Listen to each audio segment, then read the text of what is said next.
Hi, I'm Dr. Gerry Henwood, retired literacy specialist from Lower Merion High School. Today I have the pleasure of interviewing Zhexuan Huang, whom I call Michael. Michael is a Chinese student who came here a few years back to enroll at Friends Central High School on City Line Avenue. And today I'm going to ask him a lot of questions that will help us understand who the international students are that we're seeing more of in our community, why they've come here to the United States to study, and how they're making contributions not only to themselves, but to our communities. So Michael, welcome today. And I guess the first question that I would like to know, as well as many of our viewers, is why did you decide to study here in America? So in the summer of my 8th grade, I actually went to a summer camp at University of Oregon, and I really liked the college life there, and I think that in America high school, we can have a more well-rounded education. So in my sophomore year back in China, I just started to prepare to apply to American high school, because I feel like here I can have more opportunities to play in sports and engage in more extracurricular activities and be more prepared for American college education. And from other students that whom I tutor, some of their reasons for coming, as they explained to me, was, and you can confirm this, is that in China the emphasis is on academics. And so in preparation for entering college, students are under a lot of pressure to achieve a certain score on the college entrance exam. And if they don't achieve that high score, then what is left for them to choose from Chinese universities may limit their futures. Now, is that true, would you say? I think it is, even though things are kind of similar in America, where students want to achieve a high score on SAT, and they want to have good GPA. But in China, the score is kind of like the only tool for assessment for high school students. In America, if you mess up on your SAT, or if you don't have excellent GPA, you might have the opportunity to make up for that by doing sports, debate, and other leadership activities. So I think there's more opportunities for you in American high school to achieve what you want. And we do have so many universities, both urban, suburban, rural, those that very highly competitive, highly achieving students can attend. And so we do have a lot to offer international students as well as our own students. Now, when you came here, what kinds of challenges did you face? And I'm thinking in terms of our language and going into an English-speaking classroom. I'm thinking about the differences in the way we deliver our education. I'm thinking about social relationships. So there are many categories that I'm thinking of. Let's take one at a time. So in terms of your language proficiency, where were you, would you say, when you came here? Were you conversationally proficient? In classroom, yes. I can understand at least 98% what the teachers are saying. But socially, I was a little awkward. But I think oddly enough, my cultural transition was kind of smooth. Yeah, I didn't have that much difficulty in language or in social aspects. Well, let me ask you this, because I do know that there is a wide varying difference between language proficiency of the different Chinese students whom I've met. So when you were in China, and English is a language that students in China now study as a second language. Did you go to an international school? The high school that I went to was actually called Wuhan Foreign Language School. It's not an international school. I finished my sophomore year there, and I went to America to repeat 10th grade. My school is called Foreign Language School because it's focused more on languages, but it's not an international school because there are no international students in our high school. But yeah, I think our English curriculum is more rigorous and advanced than other local high schools. Educationally, did you find a big difference between the way classes are conducted in Friends Central as compared to China? And was there much of an adjustment? Back in China, the way that classes are conducted is mostly by lectures. So teachers are kind of like speaking to you rather than speaking with you. In America, some courses are kind of similar, but we have more opportunities to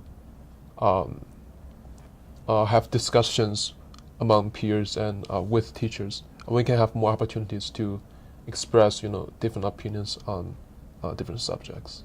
Yeah. Let's go back to socially. What did you do to fit in more and to understand the culture so that you could participate more in social interactions? I did not panic that much about fitting in.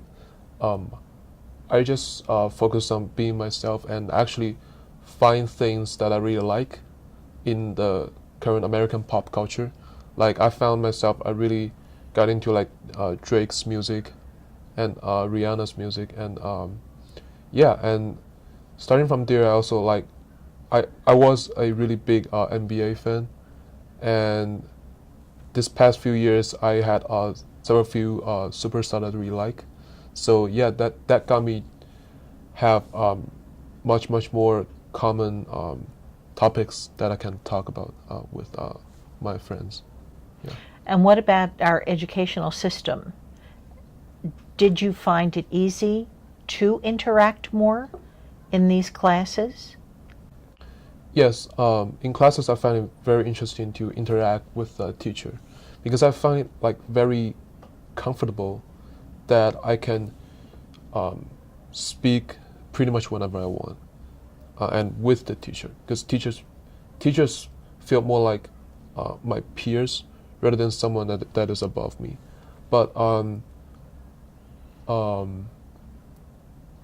in terms of homework, in China we usually just have paperwork to do, but here we also have work that we have to conduct on our iPad or computers, and we have to do group work with each other. And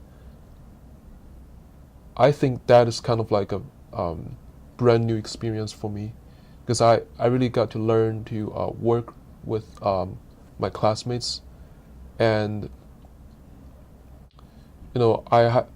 I learned it the hard way, because there's no way for you to do everything yourself, and everybody in the group need to have a specific job to do. Otherwise, the efficiency is very low.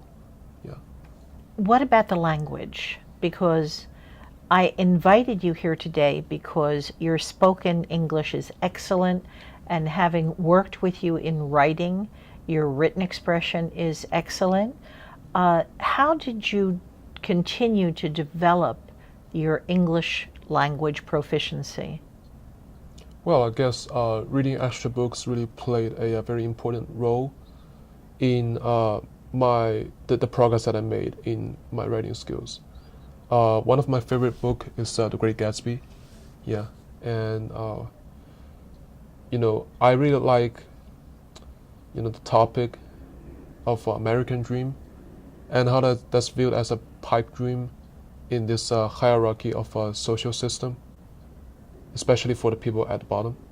And then that book kind of, I was able to connect that book to a movie called The Wolf of Wall Street. Yeah, and that really helped me to improve my speaking skills as well. You got into the University of Pennsylvania, which is a very difficult accomplishment. And I know that I was very impressed. There were a couple of nights that I hosted you and some other students who were getting ready to take SATs, and I was very impressed with your diligence in studying for the SATs. How many times did you take the SAT? If I remembered correctly, I actually took it 6 times. 6 times, Yes. wow. What was your goal in taking it that many times? To me, I think the 1500 score is kind of like a benchmark, so I really want to break that. Even though you can make up your score with extracurricular activities and sports, I still think that SAT score is very important in for colleges to like judge your academic performance and your abilities as well. Yeah. Now, when you go to Penn, do you have any idea what you want to study? I haven't decided yet, but I might give myself more time to think about it, and I haven't chosen my major yet, but I might study economics or mathematics, because I did math modeling in high school, and I think I will be able to use a little modeling programming skills in economics. Looking back over your high school career at Friends Central,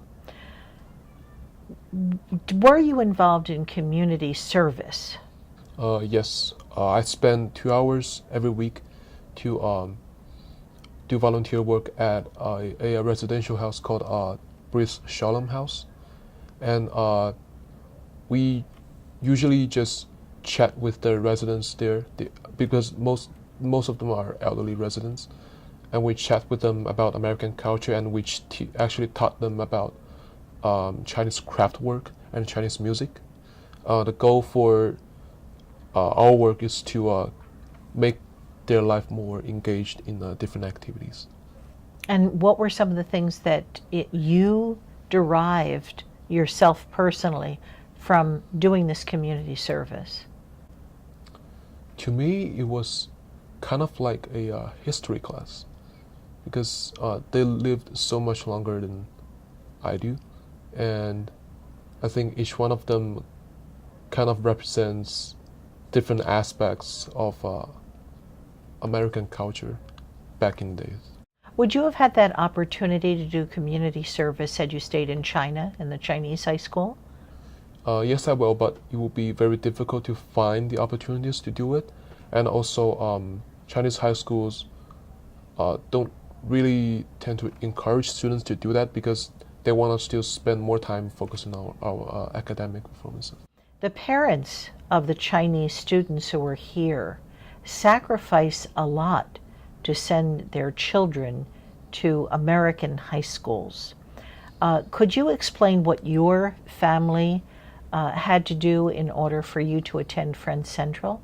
There's definitely a lot monetary costs for them, and when I got here to study, my parents, they actually bought an apartment right next to my high school, and in order to accompany me, my parents kind of rotate. So my father will come here and stay with me for 5 or 6 months, and my mother will be working back in China, and then they kind of switch, and then they go back and forth. Yeah. And for me and my parents, I think one of the biggest sacrifice that we made was that we did not have that much family time together, besides Christmas and summer. Yeah.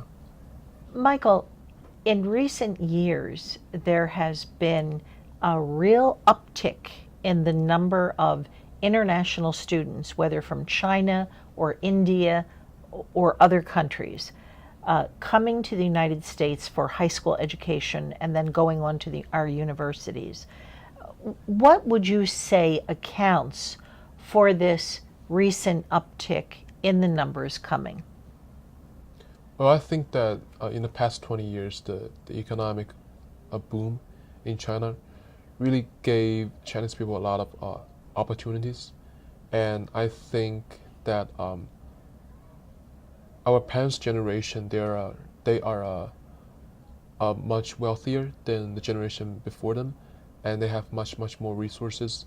So, the younger generations, us, just have the opportunities to go abroad and study. What kinds of things have you learned about America as a result of being here? So I think that one essential thing that I learned after I came here is that people are people, no matter your cultural background. I think people should be judged based on their character rather than their cultural background or their skin color. But also in my history class, I learned a lot about Black history and Mexican American history, which are also parts of American history. Mm-hmm. Yeah, and the historical reasons why American culture is so diverse in ways. What types of food have you come to like that you normally would not have had an opportunity to taste had you stayed in China? Food like steak, fries, hamburgers are really popular in China, but I did not eat that much Mexican food and African food before I came here. 2 years ago, I tasted my first guacamole, and I just feel like that food was awful. But then, like 2 months later,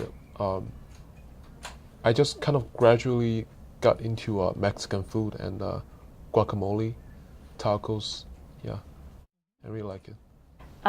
You've benefited a lot by being here in high school. How do you think Americans have benefited from your presence here? Besides our community service, I think I bring a little more Chinese elements to America, this in a general way, but specifically as someone who is not originally from America, I get to judge the American political system and educational system in a more objective way.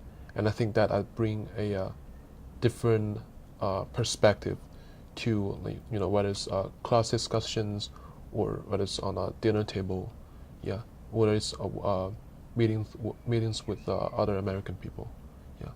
Well, Michael, once your 4 years at the University of Pennsylvania are over, I'd like to know whether or not you could stay in the United States as an international student. Can you? Would you be able to go to graduate school? Would you be able to find a job?